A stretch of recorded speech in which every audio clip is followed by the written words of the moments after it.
Pemirsa, budidaya manggot atau larva hitam di Kabupaten Subang semakin diminati warga.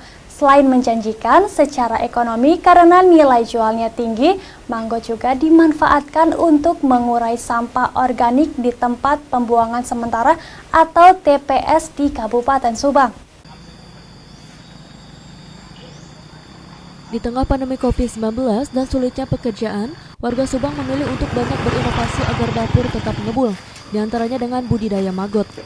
Pembudidayaan maggot dapat membantu mengatasi dua persoalan sekaligus, yaitu persoalan sampah organik yang menumpuk di lingkungan perumahan dan persoalan impitan ekonomi masyarakat di tengah pandemi COVID-19.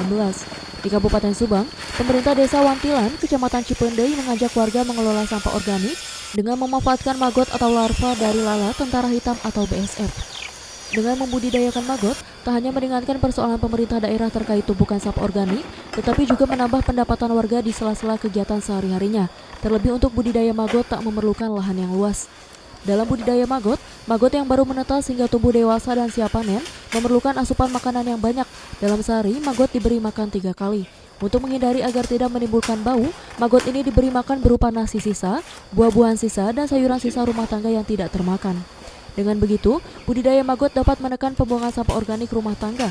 Apalagi dalam skala yang lebih luas, sampah tidak lagi dibuang ke TPS sampah, tetapi dijadikan pakan maggot. Selain itu, tingginya permintaan, maggot juga merupakan sumber penghasilan baru warga di tengah pandemi COVID-19. Yang sedang kita kembangkan yaitu bagaimana pemilahan organik dan anorganik, terus bank sampah, terus salah satu pengembangan dari TPS ini juga kita ada pengembangan maggot. Mungkin nanti akan dijelaskan lebih lanjut oleh pengelola maggot untuk mengatasi sampah-sampah organik. Jadi sampah-sampah organik itu kita jadikan pakan untuk maggot, sehingga ada nilai plus dari pengolahan sampah ini yaitu maggot. Nah, berikutnya juga kita akan coba berusaha untuk pemilahan sampah mulai dari rumah tangga, sehingga nanti akan terbentuk yang akan kita kembangkan di tahun 2022 ini adalah bank sampah. Nah, sehingga semua akan terus kita inovasi, semua kita olah sehingga bisa terurai masalah sampah mulai dari rumah tangga yang ada. Sehingga kita akan berusaha bagaimana menyelesaikan masalah sampah itu selesai di desa masing-masing, terutama di Desa Wantilan ini. Alhamdulillah penanggulangan sampah organik ini nggak terlalu banyak dibuang ke TPU, langsung diolah di sini untuk dikasih makan maggot. Alhamdulillah juga untuk maggotnya tim Taruna Listrik ini diputarkan untuk mengelola unggas di lingkungan Desa Wantilan. Sekali panen berapa banyak Pak? Untuk sekarang sekali panen alhamdulillah 5-10 2 hari sekali gitu.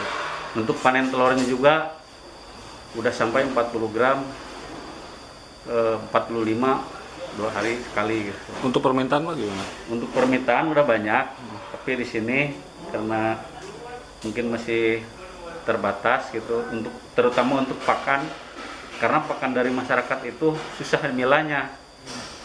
Belum ada sosialisasi sama masyarakat untuk memilah dari rumahnya. Karena sampah yang datang ke TPS organik itu campur dengan plastik, dengan sampah-sampah yang lain, makanya dipilah. Keterlambatan pakan mungkin itu jadi kendala juga. Dalam budidaya maggot ini, semua bisa dijual, mulai telur, larva, pupa, hingga cangkang pupa. Kebanyakan maggot ini untuk pakan ternak ikan dan bebek, sedangkan untuk harga maggot di tingkat peternak mencapai Rp8.000 per kilogram. Untuk telur maggot mencapai Rp10.000 per gram.